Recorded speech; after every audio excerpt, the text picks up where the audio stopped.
Angin malam berhembus pelan, membawa aroma asin dari arah laut. Di dalam kamar kecilnya, Gus Ikdam duduk bersila dengan tasbih melingkar di tangan. Zikirnya lembut dan berirama, namun malam itu hatinya tidak tenang. Matanya terpejam, tapi bayangan lautan bergelombang terus membayang di pelupuknya. Tiba-tiba, angin terasa lebih dingin, seolah datang dari samudera yang jauh. Hembusannya menyelusup lewat celah jendela, membawa suara lirih yang tak bisa ditangkap jelas. Gus Ikdam membuka mata dan merasakan bulu kuduknya meremang. Ia beristighfar, mencoba menenangkan batinnya yang gelisah. Saat itulah kantuk datang menyerang. Ia membaringkan tubuh di atas tikar usang. Tak butuh waktu lama hingga kesadarannya menghilang dan terjatuh ke dalam alam mimpi. Dalam mimpinya, ia berdiri di tepi pantai yang luas dan sepi. Langit kelabu menggantung rendah, memantulkan bayang suram di atas laut yang bergejolak. Ombak-ombak besar menggulung tinggi, mengamuk seakan ingin menelan bumi. Air laut berubah menjadi hijau gelap, pekat dan mengancam. Dari kejauhan, muncul sosok wanita bermahkota yang melayang di atas ombak. Gaunnya menjuntai panjang, berkilauan bak permata zamrud. Wajahnya anggun, namun sorot matanya tajam seperti belati. Wanita itu tidak bicara, tetapi suaranya bergema di dalam kepala Gus Ikdam. "Datanglah, aku menunggumu di Laut Selatan." Suara itu bagaikan mantra yang meresap dalam pikirannya. Sejenak tubuhnya tak bisa bergerak, seperti diikat oleh kekuatan gaib yang tak terlihat. Ombak makin menggila, menerjang ke arah tempatnya berdiri. Ia ingin berlari, namun kakinya seolah terbenam dalam pasir. Ombak raksasa menjulang tinggi, menggulung bagai naga air yang siap melahapnya bulat-bulat. Tepat saat ombak itu hendak menghantam, Gus Ikdam terbangun dengan napas tersengal. Tubuhnya basah oleh keringat dingin. Suara detak jantungnya berdegup kencang, berlomba dengan desiran angin malam yang menderu di luar jendela. Ia duduk diam, mencoba memahami mimpi yang baru saja dialaminya. Semua terasa begitu nyata, bahkan suara panggilan itu masih terngiang di telinganya. Laut Selatan, gumamnya pelan, penuh kebingungan. Malam itu terasa begitu panjang. Tidur tak lagi mampu ia rengkuh. Dalam hati, ia merasakan ketakutan yang tidak biasa. Seolah ada sesuatu yang menunggunya di sana, di lautan yang penuh misteri. Namun, semakin kuat rasa takut itu mencengkeram, semakin besar pula rasa penasarannya. Apa arti mimpi ini? Siapa wanita bermahkota hijau itu? Dan mengapa dirinya yang dipanggil? Hingga fajar menyingsing di ufuk timur, pertanyaan-pertanyaan itu terus menghantuinya. Sejak saat itu, Gus Ikdam tahu hidupnya tidak akan pernah sama lagi. Pagi datang membawa kabut tipis yang menggantung di halaman pesantren. Burung-burung berkicau riang, seakan tak peduli dengan kegelisahan yang membebani hati Gus Ikdam. Setelah menjalankan salat subuh, ia tetap duduk bersila di masjid, merenungi mimpi aneh yang dialaminya semalam. Bayangan wanita bermahkota hijau masih jelas terlukis di benaknya, lengkap dengan suara panggilan yang menggema dalam kepala. Rasa takut dan penasaran berkecamuk dalam pikirannya. Tak bisa ia ingkari, getaran gaib itu terlalu kuat untuk diabaikan. Hingga kemudian langkah pelan terdengar mendekat. Gus Ikdam mengangkat wajah dan mendapati Imam Besar Ahmad Jafar Umar berdiri di hadapannya, dengan senyum penuh ketenangan. "Gus Ikdam, kulihat wajahmu begitu murung. Adakah sesuatu yang mengganggu hatimu?" tanya sang Imam Besar dengan suara lembut namun penuh wibawa. Sejenak Gus Ikdam terdiam, ragu apakah pantas menceritakan mimpinya yang terasa begitu ganjil. Namun kehangatan dalam tatapan Imam Besar menghapuskan keraguannya. Ia pun mulai berkisah, menuturkan setiap detail mimpinya, dari pantai yang muram, ombak yang mengamuk, hingga sosok wanita bermahkota hijau yang memanggilnya ke Laut Selatan. Wajah Imam Besar Ahmad Jafar Umar berubah tegang.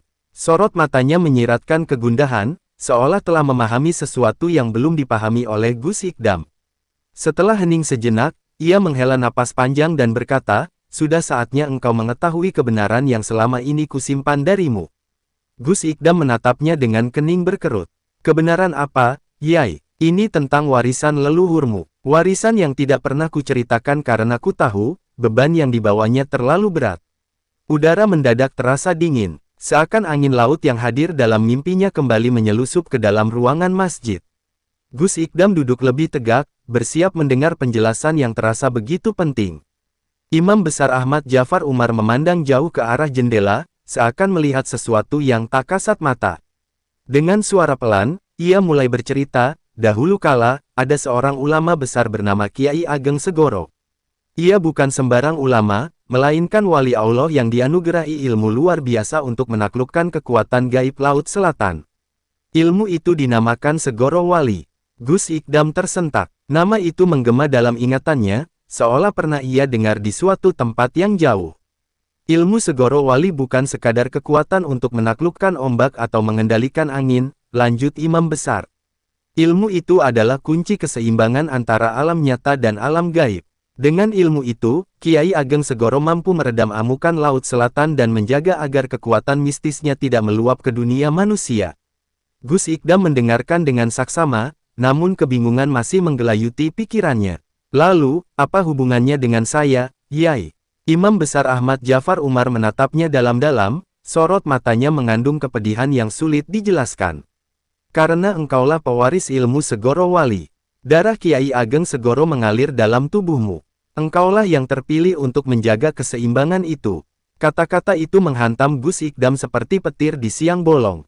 Tenggorokannya mendadak kering. Ia ingin menyangkal, namun wajah serius imam besar tak menyisakan ruang untuk keraguan. Tapi, kenapa sekarang, Yai? Kenapa baru sekarang hal ini dibicarakan? Suaranya bergetar, antara takut dan tidak percaya.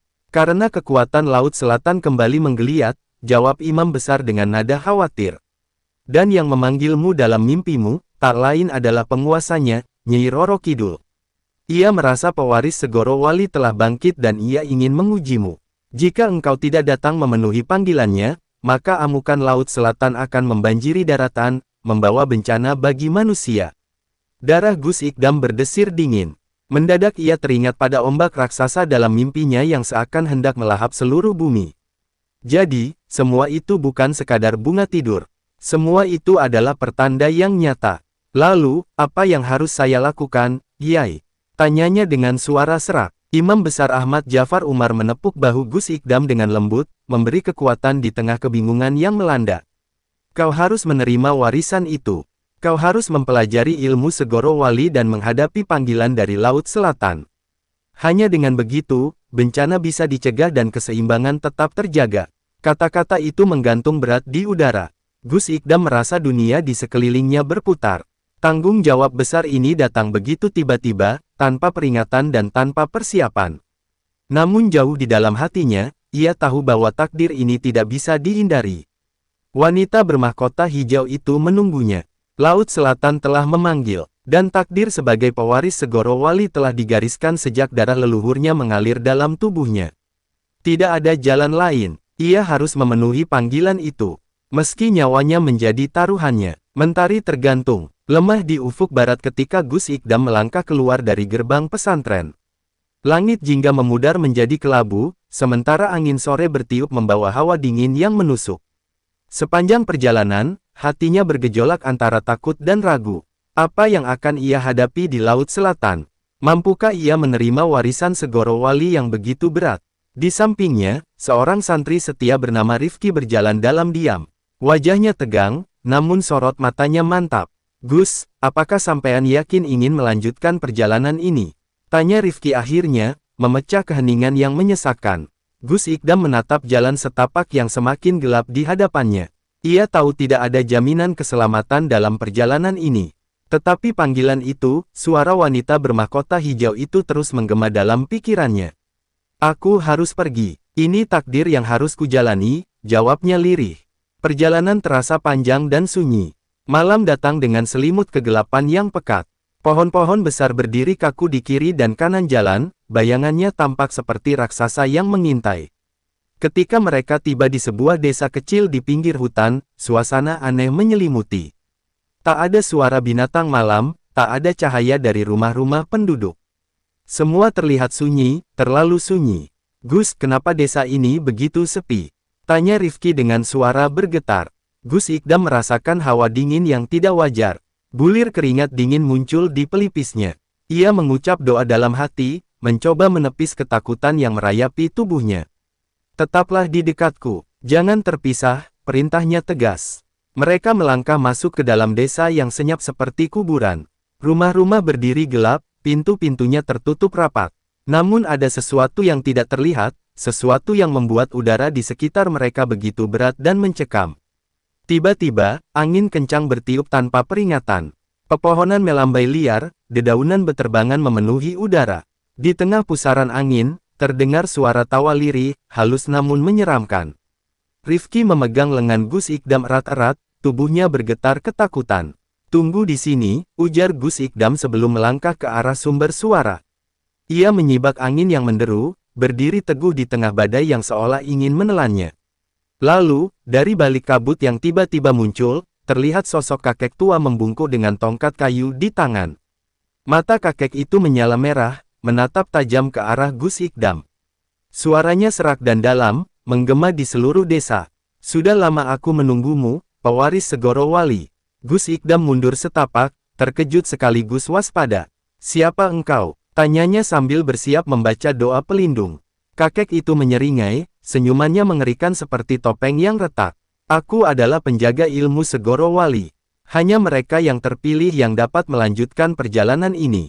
Dan untuk itu, kau harus melewati ujianku." Tanah di bawah kaki Gus Ikdam bergetar. Seluruh desa berubah, bayangannya memanjang seperti di lahap kegelapan. Sosok kakek itu perlahan menghilang dalam kabut, menyisakan suara menggema, "Buktikan bahwa kau layak mewarisi ilmu ini, atau nyawamu akan menjadi bayarannya." Sekelebat cahaya hijau melesat dari arah kabut, berubah menjadi sosok-sosok bayangan yang melayang tanpa kaki. Mereka melingkari Gus Ikdam, wajah-wajah mereka pucat dengan mata hitam kosong. Mulut mereka terbuka lebar, mengeluarkan suara raungan yang menggetarkan bumi. Rifki menjerit ketakutan, namun Gus Ikdam berdiri teguh. Ia merapal doa dengan suara lantang, suaranya menggema menembus angin yang berputar kencang. Bayangan-bayangan itu berteriak kesakitan, tubuh mereka menggeliat seperti asap yang disapu angin. Tetapi jumlah mereka terlalu banyak. Setiap kali satu bayangan lenyap, dua bayangan baru muncul menggantikannya. Mereka terus mendekat, lingkarannya semakin menyempit. Wajah-wajah pucat itu menyeringai, menunjukkan gigi-gigi tajam yang meneteskan cairan hitam pekat. Gus Ikdam merasa kekuatannya mulai terkuras. Ia menyadari bahwa ilmu yang dimilikinya belum cukup untuk mengalahkan kekuatan gaib ini. Hatinya berdegup kencang, namun ia tak boleh gentar.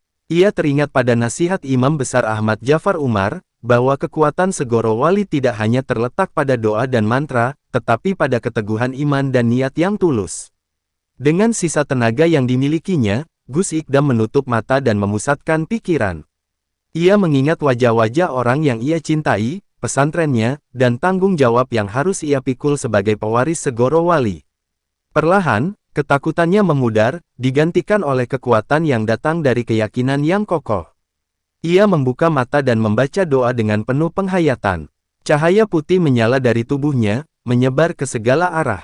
Cahaya itu begitu terang hingga bayangan-bayangan hitam itu melolong kesakitan, tubuh mereka meleleh seperti lilin yang terbakar. Dalam sekejap, mereka lenyap, menyisakan keheningan yang pekat. Kabut perlahan menghilang, angin berhenti bertiup.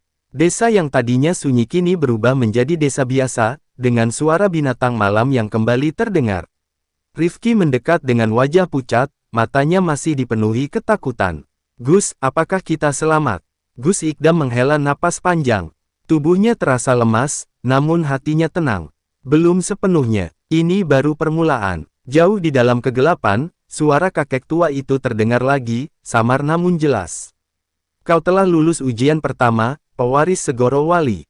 Namun jalanmu masih panjang. Bersiaplah menghadapi kekuatan yang lebih besar di Laut Selatan." Angin bertiup pelan, membawa aroma asin laut yang tiba-tiba terasa begitu dekat. Gus Ikdam menatap ke arah selatan dengan tatapan tajam. Wanita bermahkota hijau itu masih menunggunya di sana. Panggilannya semakin jelas, semakin kuat. Dan ia tahu, takdirnya belum selesai. Perjalanan ini baru saja dimulai. Jalan setapak menuju Gunung Kunci terasa panjang dan mencekam. Pepohonan tinggi menjulang, ranting-rantingnya menjuntai bak cakar raksasa yang siap mencengkeram siapa saja yang berani melintas. Langit di atas mereka kelabu, ditelan awan-awan gelap yang menggantung rendah. Gus Ikdam dan Rifki melangkah pelan, hati-hati menghindari batu-batu licin yang berserakan di jalan. Udara dingin menusuk kulit, namun peluh mengalir deras di pelipis mereka. Ada sesuatu di udara, aura aneh yang membuat bulu kuduk meremang. Gus, kenapa tempat ini terasa begitu menyeramkan? Bisik Rifki, suaranya gemetar. Gus Ikdam mengusap wajahnya, mencoba menghilangkan rasa lelah yang membebani. Gunung Kunci bukanlah tempat biasa. Disinilah batas antara alam nyata dan gaib bertemu. Hanya mereka yang memiliki tekad kuat yang bisa melaluinya. Mereka tiba di sebuah pelataran batu yang luas, dikelilingi tebing curam yang menjulang tinggi. Di tengah pelataran, terdapat sebuah batu datar dengan tulisan kuno yang berpendar redup. Gus Ikdam berjalan mendekat, merasakan hawa dingin yang menyelimutinya. Inilah tempatnya, gumamnya pelan. Di sini aku harus bertirakat untuk menerima ilmu Segoro Wali. Rifki memandangnya khawatir. Apakah sampean yakin bisa melakukannya, Gus? Gus Ikdam tersenyum tipis, meski hatinya diliputi keraguan. Aku harus yakin, takdir ini tidak bisa kuhindari. Ia menghela napas panjang sebelum duduk bersila di atas batu datar, memejamkan mata dan mulai berzikir. Angin bertiup kencang, memutar debu-debu halus di sekitarnya. Udara menjadi semakin dingin, menyelusup hingga ke tulang. Rifki mundur beberapa langkah, memandang Gus Ikdam dengan cemas. Tiba-tiba, suara tawa menggema di udara. Tawa yang lirih namun menusuk, seperti puluhan orang yang tertawa. Bersamaan, Rifki terlonjak kaget, matanya membelalak ketika melihat kabut hitam yang muncul dari celah-celah batu, berputar mengelilingi Gus Ikdam yang masih khusyuk dalam zikirnya. Dari kabut itu muncul sosok-sosok bayangan dengan tubuh tinggi kurus dan wajah yang melayang tanpa kepala. Mereka melayang pelan, berputar membentuk lingkaran, tatapan mata hitam mereka mengarah tajam pada Gus Ikdam. Rifki ingin berteriak, namun suaranya lenyap ditelan angin. Tubuhnya gemetar, tidak mampu bergerak. Bayangan-bayangan itu semakin dekat, mengeluarkan suara gemerincing seperti rantai yang diseret di atas batu. Tiba-tiba, salah satu bayangan melayang cepat dan menyatu ke dalam tubuh Gus Ikdam. Mata Gus Ikdam terbuka seketika, namun bukan tatapan yang biasa. Matanya hitam pekat, tanpa cahaya kehidupan. Tubuhnya bergetar hebat, bibirnya bergerak namun yang keluar adalah suara tawa yang mengerikan, suara yang sama dengan tawa dalam kabut. Rifki mundur ketakutan, hatinya hancur melihat gurunya dirasuki makhluk gaib. Gus Ikdam, lawan mereka, jangan biarkan mereka menguasaimu. Teriak Rifki putus asa, namun tubuh Gus Ikdam bangkit dengan gerakan kaku, wajahnya tersenyum lebar dengan ekspresi yang mengerikan. Ia melangkah pelan ke arah Rifki, tangannya terulur dengan jari-jari yang memanjang dan kukunya tajam seperti belati. Rifki mundur hingga punggungnya menabrak tebing. Tak ada jalan keluar, nafasnya memburu, tubuhnya gemetar tanpa kendali. Gus, jangan lakukan ini, air mata jatuh di pipinya. Saat itu, dari dalam tubuh Gus Ikdam terdengar suara jeritan yang memilukan. Suara itu lirih, namun penuh perjuangan. Rifki mengenali suara itu, suara Gus Ikdam yang sebenarnya. Dalam tubuh yang dirasuki bayangan jahat, jiwa Gus Ikdam berjuang melawan cengkeraman makhluk gaib yang mencoba menguasainya. Ia mengerahkan seluruh kekuatannya, membaca doa dalam hati, menolak kegelapan yang menyelimuti. Perlahan, cahaya putih mulai menyala dari dalam tubuhnya. Cahaya itu semakin terang, menyilaukan hingga bayangan hitam yang merasukinya berteriak kesakitan. Wajah mengerikan itu mengerut, terdistorsi seperti asap yang terbakar. Dengan teriakan panjang yang memekakkan telinga, bayangan itu terlempar keluar dari tubuh Gus Ikdam dan menghilang dalam pusaran angin. Sosok-sosok bayangan lainnya pun melayang mundur, terhisap kembali ke dalam kabut hitam yang membawanya datang. Udara menjadi hening, angin berhenti berhembus, dan pelataran batu kembali sunyi seperti semula.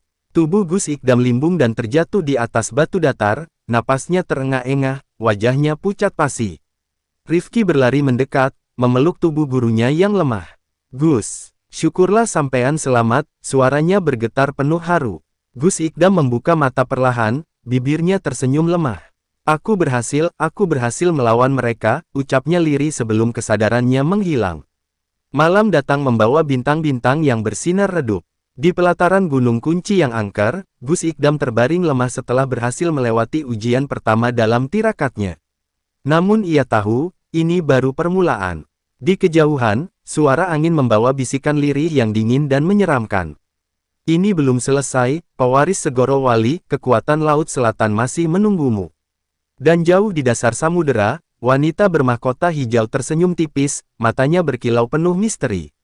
Panggilannya semakin kuat, semakin dalam. Perjalanan Gus Ikdam masih panjang, dan Laut Selatan belum selesai menantangnya. Angin laut berembus kencang, membawa aroma asin yang menyengat. Ombak menggulung tinggi, menghantam karang dengan suara gemuruh yang mengguncang bumi. Di tepi pantai selatan, Gus Ikdam berdiri tegap, jubahnya berkibar-kibar ditiup angin. Matanya tajam menatap cakrawala, tempat langit kelabu bertemu dengan laut yang bergelora. Di sampingnya, Rifki memegangi dadanya yang berdebar kencang. Gus, ombaknya terlalu besar. Apa ini pertanda buruk? Tanyanya dengan suara gemetar. Gus Ikdam tidak menjawab. Ia mengatupkan kedua tangannya, merapal doa dalam hati, mencoba meredam kegelisahan yang menderanya. Ia tahu, Laut Selatan telah menyadari kehadirannya, dan Nyi Roro Kidul menunggunya di sana. Mendadak, angin berhenti bertiup. Ombak-ombak besar seolah terhenti di tengah jalan, membeku dalam lengkungan yang tidak wajar. Udara menjadi pekat, seakan seluruh alam menahan napas. Dari dalam laut yang membatu, muncul sesosok makhluk tinggi besar dengan tubuh berlapis sisik hijau berkilauan. Matanya merah menyala, giginya tajam seperti pedang. Di kepalanya terdapat mahkota dari kerang laut yang memancarkan cahaya biru keperakan. Gus Ikdam mengenali makhluk itu dari kisah-kisah lama yang pernah ia dengar. Penguasa ombak, penjaga laut selatan, gumamnya takjub. Makhluk itu berdiri di atas air tanpa tenggelam, suaranya menggelegar seperti badai. Siapa yang berani datang ke perbatasan laut selatan tanpa izin? Gus Ikdam melangkah maju, suaranya lantang meski hatinya diliputi ketegangan. Aku, Gus Ikdam, pewaris Segoro Wali. Aku datang untuk memenuhi panggilan dari penguasa Laut Selatan. Mata merah makhluk itu menyipit, memandang Gus Ikdam dengan tatapan tajam. Pewaris Segoro Wali, katamu. Jadi darah Kiai Ageng Segoro masih mengalir dalam tubuh manusia fana. Ia mengangkat tangan bersisiknya, dan ombak-ombak beku di sekelilingnya mulai bergerak lagi, menggulung tinggi dengan suara gemuruh yang menakutkan. Tapi pewaris Segoro Wali harus membuktikan kekuatannya. Kau tak akan bisa melewati Laut Selatan tanpa mengalahkanku. Gus Ikdam merasakan bumi bergetar saat makhluk itu melambaikan tangannya. Ombak raksasa setinggi gunung meluncur ke arahnya, siap melahap segalanya dalam sekejap. Rifki berteriak panik, namun Gus Ikdam tetap berdiri tegak, kedua tangannya terangkat membaca doa pelindung. Cahaya putih menyala dari tubuhnya, membentuk perisai tak kasat mata yang melindunginya dari terjangan ombak. Air laut menghempas keras, namun tak menyentuh tubuhnya sedikit pun. Makhluk itu menyeringai, memperlihatkan gigi-giginya yang tajam. Kau bisa bertahan dari gelombangku. Hebat, tapi ini baru permulaan. Ia menghentakkan kakinya ke permukaan air. Ombak bergulung-gulung, menyatu menjadi pusaran raksasa yang berputar cepat. Gus Ikdam merasakan tarikan kuat yang hampir merobek tubuhnya. Kaki-kakinya tergelincir, tubuhnya ditarik ke arah pusaran yang menganga seperti mulut raksasa. Awas, Gus. Rifki mencoba menarik tangan Gus Ikdam, namun kekuatannya tak sebanding dengan pusaran laut yang begitu kuat. Tubuh mereka terseret, jatuh ke dalam lingkaran air yang berputar tanpa ampun. Gus Ikdam berusaha membaca doa, namun suaranya lenyap ditelan suara air yang menderu. Kepalanya pusing, tubuhnya berputar dalam kecepatan tinggi. Gelap dan dingin menyelimuti. Napasnya tercekik oleh air asin yang memenuhi paru-parunya. Saat kesadarannya hampir hilang, ia melihat kilatan cahaya hijau di dalam pusaran air. Cahaya itu semakin terang, membentuk sosok wanita bermahkota yang tersenyum misterius. Datanglah padaku, pewaris Segoro Wali, suara lembut itu terdengar di dalam kepalanya, begitu manis namun mengandung kekuatan yang luar biasa.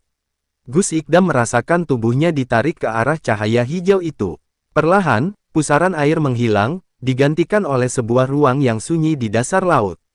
Di hadapannya berdiri wanita cantik dengan rambut panjang terurai, kulitnya pucat berkilau bak mutiara, dan mahkota hijau bertatahkan permata di kepalanya. Nyai Roro Kidul, bisik Gus Ikdam, tubuhnya lemas namun matanya tetap terjaga. Wanita itu tersenyum anggun, tatapannya tajam menusuk. Sudah lama aku menunggu kedatanganmu, pewaris Segoro Wali. Akhirnya takdir mempertemukan kita. Gus Ikdam mencoba berdiri, namun tubuhnya terasa berat, seakan diikat oleh rantai tak terlihat. Apa yang kau inginkan dariku? Tanyanya tegas, meski nadanya bergetar. Nyai Roro Kidul melangkah mendekat, gaun hijaunya melayang indah seperti ombak yang menari. Aku tidak menginginkan apapun darimu. Tapi takdirmu telah terikat dengan Laut Selatan sejak darah leluhurmu mengalir dalam tubuhmu. Ia melambaikan tangan, dan di sekeliling mereka muncul bayangan-bayangan kabur dari masa lalu. Terlihat sosok Kiai Ageng Segoro berdiri gagah di tepi laut, melawan badai raksasa dengan doa-doanya yang menggema. Leluhurmu pernah menaklukkan kekuatanku, menjaga keseimbangan antara alam nyata dan gaib. Tapi setelah kepergiannya, tak ada yang cukup kuat untuk menggantikannya. Laut Selatan menjadi tidak stabil, dan kekuatanku tak bisa dibendung lagi. Gus Ikdam menatap sosok Nyi Roro Kidul yang berdiri anggun namun penuh kehampaan. Ia merasakan kesedihan dalam tatapan matanya yang dingin. Aku terikat pada Laut Selatan. Jika kekuatanku meluap, maka daratan akan tenggelam oleh amukan samudera. Kau adalah satu-satunya yang bisa mencegahnya, lanjut Nyi Roro Kidul, suaranya terdengar lirih. Gus Ikdam menyadari beratnya takdir yang harus ia emban. Namun sebelum ia sempat menjawab, terdengar suara gemuruh dari kejauhan. Sosok penguasa ombak muncul kembali, matanya menyala penuh amarah. Tidak, Laut Selatan tidak membutuhkan pewaris Segoro Wali. Semua yang datang kemari harus lenyap. Teriaknya marah, mengangkat tangan untuk menyerang. Nyi Roro Kidul mengulurkan tangan melindungi Gus Ikdam. Buktikan kekuatanmu, pewaris Segoro Wali. Hanya dengan mengalahkan penjaga Laut Selatan, kau akan diakui sebagai penguasa keseimbangan. Gus Ikdam menggertakkan gigi, tubuhnya gemetar namun tatapannya tajam. Ia tahu, tidak ada jalan kembali. Pertarungan ini adalah penentu takdirnya. Dan Laut Selatan mulai mengamuk, menyambut pertempuran yang akan mengguncang langit dan bumi. Langit menghitam, diselimuti awan tebal yang berputar seperti pusaran neraka. Ombak bergulung-gulung, melompat liar seolah mencoba meraih langit. Angin berhembus kencang, membawa suara raungan mengerikan yang menggema di seluruh penjuru samudera. Gus Ikdam berdiri di atas batu karang yang menjulang tinggi, tubuhnya basah kuyup oleh air laut yang menyembur deras. Di hadapannya, penjaga Laut Selatan melayang di atas air, tubuhnya berkilauan oleh sisik hijau keperakan yang memancarkan cahaya redup. Matanya merah menyala, penuh dengan kebencian dan amarah. Kau tak pantas menjadi pewaris Segoro Wali. Suara makhluk itu menggema, suaranya dalam dan bergetar seperti gemuruh badai. Kekuatan Laut Selatan bukan untuk manusia lemah sepertimu. Gus Ikdam menggenggam kedua tangannya erat, mengalirkan energi dari dalam tubuhnya. Ia tahu, kekuatan penjaga Laut Selatan sangat besar, namun ia tidak boleh mundur. Takdirnya sudah ditentukan. Aku tidak akan mundur, teriak Gus Ikdam. Suaranya menggelegar melawan angin badai. Aku datang untuk menjaga keseimbangan, seperti yang dilakukan oleh leluhurku. Makhluk itu menyeringai, gigi-giginya yang tajam berkilauan menyeramkan. Keseimbangan, omong kosong. Laut Selatan tidak butuh keseimbangan. Ia butuh kekuasaan mutlak. Ia mengangkat tangannya tinggi-tinggi. Ombak di belakangnya bergerak naik, menjulang seperti dinding raksasa. Air laut memutar dengan kecepatan luar biasa, menciptakan pusaran air yang melingkar mengelilingi mereka. Gus Ikdam merasa tanah di bawah kakinya bergetar. Ia merapalkan doa dengan cepat, membentuk perisai energi yang menyala terang di sekeliling tubuhnya. Dengan gerakan cepat, penjaga Laut Selatan melompat maju, mengayunkan tangannya yang bersisik tajam ke arah Gus Ikdam. Tebasan angin laut terasa tajam seperti pedang, memotong batu karang di sekitarnya menjadi serpihan kecil. Gus Ikdam melompat mundur, tubuhnya ringan seolah didorong angin. Ia menggerakkan tangannya, mengarahkan perisai energi ke arah lawannya. Cahaya putih melesat seperti anak panah, menghantam tubuh penjaga Laut Selatan. Namun makhluk itu hanya mundur beberapa langkah, sebelum berdiri tegak kembali tanpa luka. Ia tertawa keras, suaranya mengguncang udara. Kekuatanmu belum cukup, pewaris Segoro Wali. Kau lemah. Ia menghentakkan kakinya ke air. Laut bergejolak dahsyat, ombak bergulung melingkari Gus Ikdam dalam pusaran yang semakin mengecil. Air laut naik, membentuk tembok tinggi yang menutup semua jalan keluar.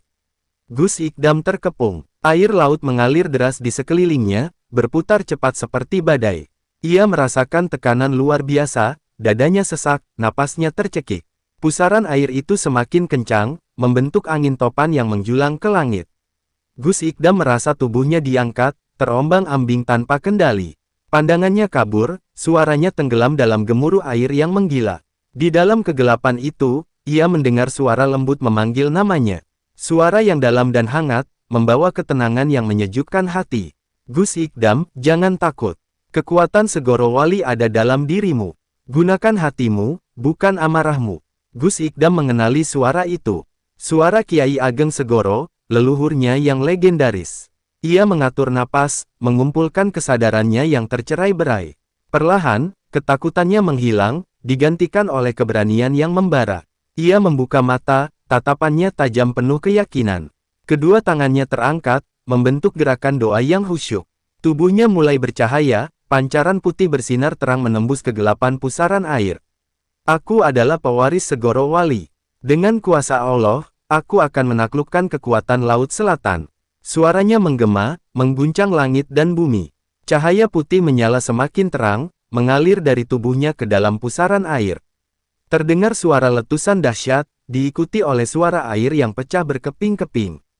Tembok air yang mengelilinginya runtuh, menghilang dalam sekejap. Penjaga Laut Selatan terkejut, matanya membelalak tak percaya. Tidak mungkin, bagaimana bisa? Gus Ikdam melompat tinggi, tubuhnya melayang di udara seperti elang yang memburu mangsa. Cahaya putih mengelilingi tubuhnya, membentuk tombak energi yang berkilauan. Dengan teriakan lantang, ia mengayunkan tangannya, mengarahkan tombak energi itu ke dada penjaga Laut Selatan. Makhluk itu mencoba menghindar, namun cahaya putih itu bergerak terlalu cepat. Ia menjerit kesakitan saat tombak energi menembus tubuhnya, menghancurkan sisik-sisik peraknya yang keras. Tubuh raksasanya bergetar hebat, cahaya merah di matanya meredup perlahan. Akhirnya, pewaris Segoro Wali yang sejati, suaranya lirih, dipenuhi kesedihan yang dalam. Tubuhnya mulai memudar, berubah menjadi air yang mengalir kembali ke laut. Saat tubuhnya menghilang sepenuhnya, Laut Selatan menjadi tenang. Ombak-ombak liar mereda, angin kencang berhenti berhembus. Langit yang hitam kelam perlahan berubah cerah, memancarkan sinar matahari yang hangat. Gus Ikdam berdiri di atas batu karang, tubuhnya lelah namun hatinya damai. Ia berhasil mengalahkan penjaga Laut Selatan dan membuktikan dirinya sebagai pewaris Segoro Wali. Namun sebelum ia sempat menarik napas lega, terdengar suara lembut yang memanggil namanya dari tengah laut. Datanglah padaku, Gus Ikdam. Di atas permukaan air yang tenang, muncul sosok Nyi Roro Kidul dengan gaun hijau yang melambai lembut, matanya bersinar penuh misteri. Pertarungan ini belum berakhir, pewaris Segoro Wali harus menghadapi penguasa Laut Selatan. Gus Ikdam mengepalkan tangannya, matanya tajam menatap sosok wanita yang berdiri anggun di atas air. Takdirnya belum selesai, dan di hadapannya berdiri Ratu Samudera yang tak bisa ditaklukkan dengan kekuatan biasa. Matahari menggantung rendah di ufuk barat, sinarnya memantul lembut di atas laut yang tenang. Namun keheningan itu penuh dengan ketegangan yang tak terlihat. Gus Ikdam berdiri tegak, menatap sosok anggun di hadapannya yang melayang di atas permukaan air tanpa goyah sedikit pun. Nyi Roro Kidul tampak begitu memukau, rambut hitam panjangnya tergerai, bergoyang lembut seperti ombak yang menari. Gaun hijaunya menyatu dengan warna laut, berkilauan diterpa cahaya senja. Tatapannya dalam, penuh misteri yang tak terpecahkan. Gus Ikdam menarik napas dalam, mencoba menenangkan jantungnya yang berdegup kencang. Kau memanggilku, Ratu Laut Selatan. Suaranya tegas, namun ada ketegangan yang tak bisa ia sembunyikan. Nyi Roro Kidul tersenyum tipis, senyuman yang indah namun menyimpan kekuatan yang tak terduga. Kau telah mengalahkan penjaga Laut Selatan, membuktikan dirimu sebagai pewaris Segoro Wali. Aku kagum dengan kekuatanmu. Gus Ikdam tidak menjawab, tatapannya tetap waspada. Ia tahu pujian itu bukan sekadar kekaguman, melainkan awal dari sesuatu yang lebih besar. Wanita itu melangkah maju, kakinya menyentuh air namun tak membuat riak sedikit pun. Gus Ikdam, mengapa kau begitu keras kepala menolak kekuatan yang ditawarkan Laut Selatan? Suaranya lembut, penuh rayuan yang menggetarkan hati. Aku tidak menolak kekuatan, jawab Gus Ikdam tegas, tapi aku menolak untuk diperbudak oleh kekuasaan. Nyi Roro Kidul terkekeh pelan, suaranya terdengar manis namun menusuk. Ah, kau benar-benar pewaris Segoro Wali yang bijak. Tapi tidakkah kau sadar, kekuatan Laut Selatan bisa memberimu lebih dari sekadar kekuasaan. Ia bisa memberimu keabadian, kehormatan, bahkan cinta yang tak lekang oleh waktu. Tatapannya melunak, wajahnya mendekat dengan mata yang bersinar sendu. Tinggallah di sini bersamaku, Gus Ikdam. Jadilah Raja Laut Selatan di sisiku. Kita akan abadi, menyatukan kekuatan kita untuk menguasai dunia. Suara itu begitu lembut dan menggoda, menembus pertahanan hati Gus Ikdam. Sejenak ia merasakan ketenangan yang menghipnotis, membuat tubuhnya lemas tanpa daya. Bayangan akan keabadian dan kekuasaan berkelebat di pikirannya. Ia melihat dirinya berdiri di atas singgasana laut, memerintah ombak dan angin. Ia melihat Rifki tunduk hormat, rakyat menyembahnya dengan kekaguman. Ia melihat dirinya menggenggam kekuatan tak terbatas, menjadi penguasa yang ditakuti dan dihormati. Namun di tengah ilusi itu, ia melihat wajah Gus Jafar tersenyum lembut, wajah orang tuanya yang penuh kasih, dan wajah Rifki yang penuh harapan. Mereka menatapnya dengan kekecewaan yang dalam, seakan bertanya mengapa ia memilih kekuasaan daripada cinta dan pengabdian. Gus Ikdam terperanjat, keringat dingin mengalir di pelipisnya. Ia sadar, bayangan itu bukan kenyataan. Itu hanyalah godaan yang diciptakan Nyi Roro Kidul untuk menjebaknya. Dengan sekuat tenaga, ia mengatupkan tangan, membaca doa dengan khusyuk. Tubuhnya bersinar terang, cahaya putih yang memancar dari dalam hatinya. Seketika ilusi itu pecah berkeping-keping, menghilang seperti asap yang tertiup angin. Nyi Roro Kidul terkejut, wajahnya berubah dingin. Kau menolak tawaranku. Suaranya tajam, tak lagi lembut.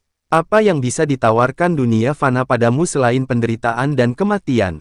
Di sisiku, kau akan abadi.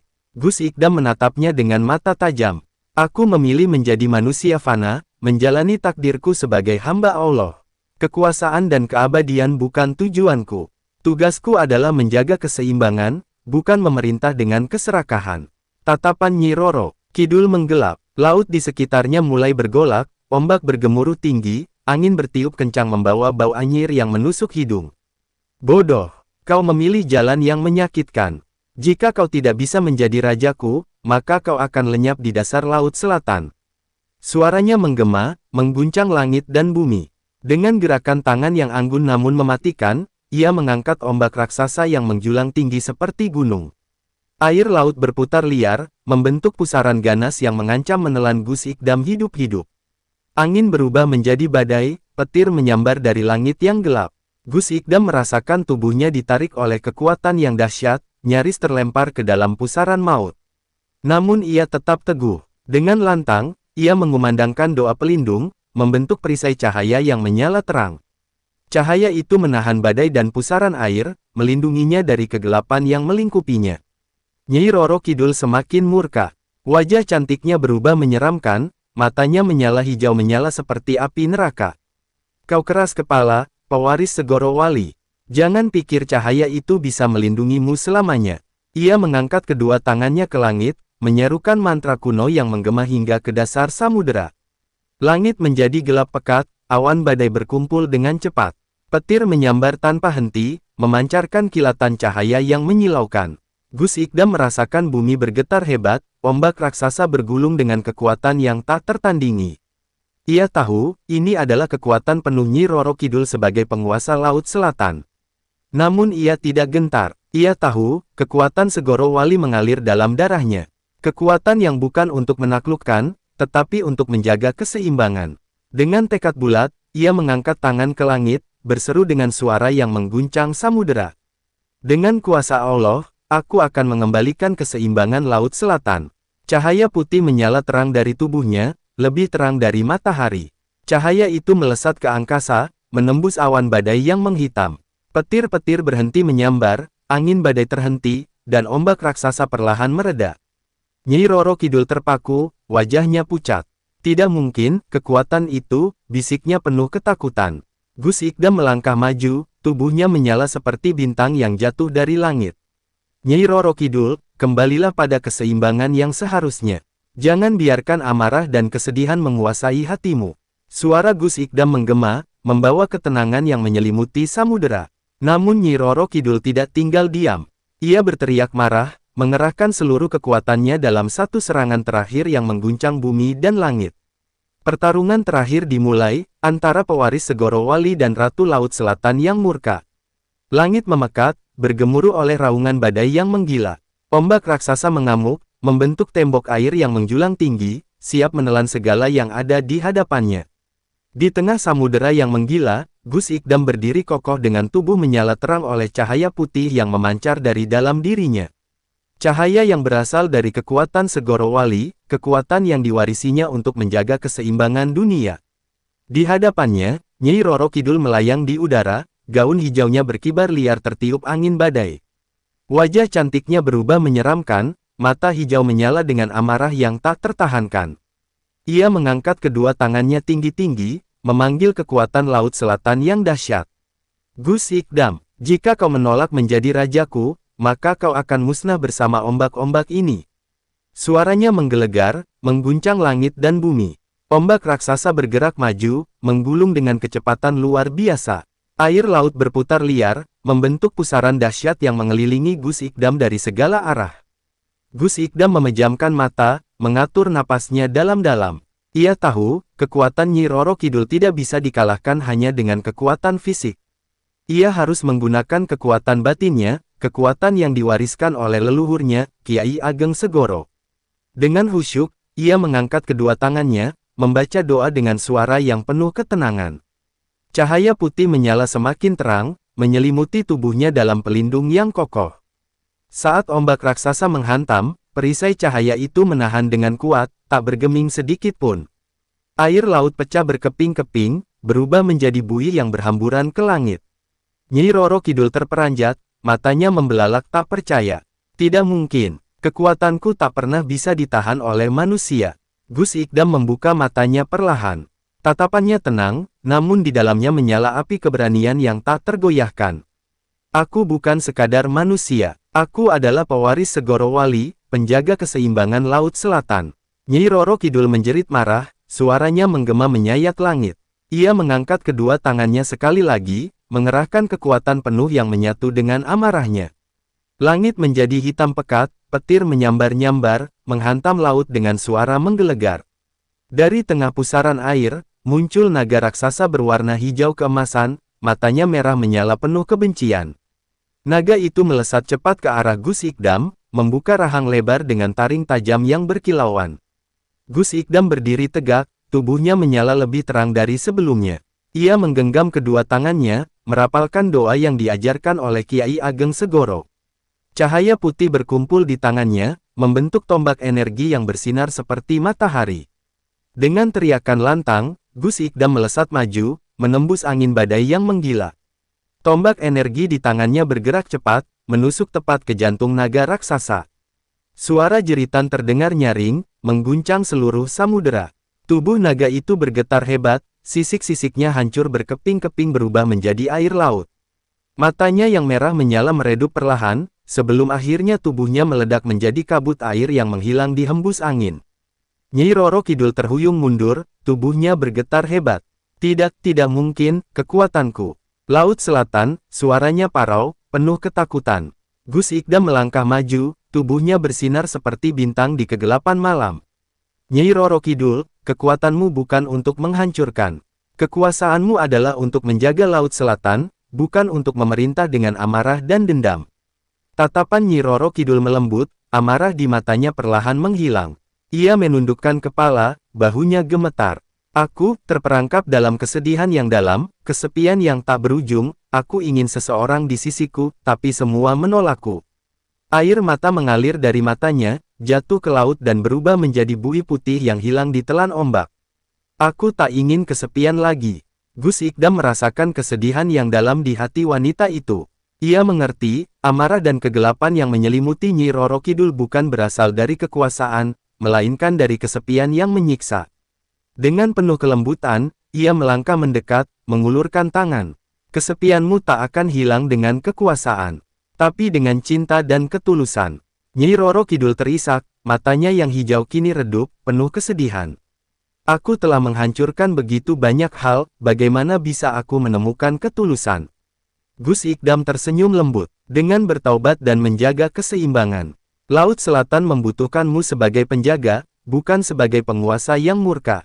Wanita itu terdiam, air matanya mengalir semakin deras. Perlahan, tubuhnya memudar menjadi kabut hijau yang berkilauan. Terima kasih, pewaris Segoro Wali, kau telah membebaskanku dari kutukan kesepian ini. Cahaya putih menyelimuti Gus Ikdam, membawa ketenangan yang luar biasa. Laut yang tadi menggila kini berubah tenang, angin berhembus sejuk membawa aroma laut yang damai. Langit kembali cerah, matahari bersinar lembut di cakrawala. Nyi Roro Kidul menghilang, meninggalkan suara lembut yang bergema di angin.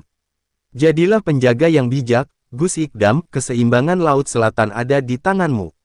Gus Ikdam berdiri di atas batu karang, menatap laut yang berkilauan di bawah sinar matahari. Ia tahu, pertempuran telah usai. Nyi Roro Kidul tidak dikalahkan, tetapi diselamatkan dari kesedihan yang dalam. Dengan hati yang tenang, ia menutup mata, mengucapkan syukur pada Sang Pencipta. Takdirnya sebagai pewaris Segoro Wali telah terpenuhi. Namun ini bukan akhir dari perjalanan. Ini adalah awal dari pengabdiannya sebagai penjaga keseimbangan Laut Selatan, sebagai penerus kekuatan Segoro Wali. Dan lautan, untuk pertama kalinya dalam berabad-abad, kembali tenang dalam damai yang abadi. Suara deburan ombak terdengar lembut, menyapu tepi pantai dengan irama yang menenangkan. Langit berwarna keemasan saat matahari mulai terbenam, memancarkan sinar hangat yang menyelimuti samudera luas. Gus Ikdam berdiri di atas batu karang, tatapannya menerawang jauh ke cakrawala. Pertarungan dahsyat dengan Nyi Roro Kidul telah berakhir, tetapi gema suaranya masih terngiang di telinganya. Jadilah penjaga yang bijak, Gus Ikdam, keseimbangan Laut Selatan ada di tanganmu. Kalimat itu terus membekas di hatinya, mengingatkan akan tanggung jawab besar yang kini ia pikul. Ia bukan sekadar pewaris Segoro Wali. Ia adalah penerus kekuatan yang menjaga keseimbangan Laut Selatan. Suara langkah kaki terdengar di belakangnya. Gus Ikdam menoleh, melihat Rifki yang berjalan mendekat dengan senyuman lebar. Matanya berbinar penuh kekaguman. Gus, kau benar-benar luar biasa. Kau mengalahkan Nyi Roro Kidul dan menyelamatkan Laut Selatan. Gus Ikdam tersenyum tipis. Aku tidak mengalahkannya, Rifki. Aku hanya membebaskannya dari kutukan kesepian yang menyiksanya. Rifki mengangguk pelan, wajahnya berubah serius. Tapi, Gus, jika Nyi Roro Kidul telah pergi, siapa yang akan menjaga Laut Selatan? Pertanyaan itu menggema di hati Gus Ikdam. Siapa yang akan menggantikan Nyi Roro Kidul sebagai penjaga Laut Selatan? Keseimbangan samudera tidak bisa dibiarkan kosong tanpa pengawasan. Tiba-tiba, angin laut berhembus kencang, membawa suara lembut yang menggema di telinga Gus Ikdam. Suara yang dikenalinya, suara Nyi Roro Kidul. Pewaris Segoro Wali, kekuasaan Laut Selatan telah kau taklukkan. Kini, tahtanya harus kau jaga. Mata Gus Ikdam membelalak. Tubuhnya terasa ringan, terselimuti cahaya hijau yang berkilauan. Ombak di bawahnya bergulung pelan, menyanyikan lagu laut yang merdu. Rifki mundur beberapa langkah, wajahnya penuh keterkejutan. Gus, tubuhmu bersinar. Gus Ikdam merasakan kekuatan yang luar biasa mengalir dalam dirinya, kekuatan yang menyatu dengan arus laut, dengan hembusan angin, dan dengan bumi yang kokoh. Kekuatan yang menghubungkannya dengan Laut Selatan. Dari dasar samudera, muncul sinar hijau yang memancar terang. Air laut berputar, membentuk pusaran cahaya yang menjulang tinggi. Dari dalam pusaran itu, muncullah sosok raksasa berwajah tenang dengan tubuh berkilauan bak mutiara laut. Ia adalah penjaga Laut Selatan yang sebelumnya dikalahkan Gus Ikdam. Namun kali ini, matanya dipenuhi ketenangan dan penghormatan. Pewaris Segoro Wali, dengan kekuatanmu kau telah mengembalikan keseimbangan. Tahta Laut Selatan kini menjadi milikmu. Gus Ikdam terdiam, hatinya bergetar mendengar kata-kata itu. Milikku, tapi, aku manusia biasa. Bagaimana aku bisa menjaga Laut Selatan? Penjaga Laut Selatan tersenyum bijak. Justru karena kau manusia, kau bisa membawa kedamaian dan keseimbangan. Kau memiliki hati yang penuh kasih dan jiwa yang tulus. Itulah yang dibutuhkan untuk menjadi penjaga Laut Selatan. Gus Ikdam merasa dadanya sesak. Tahta Laut Selatan, menjadi penjaga yang mengawasi samudera seluas ini, apakah ia sanggup? Apakah ia layak? Rifki melangkah maju, menatap Gus Ikdam dengan mata penuh keyakinan.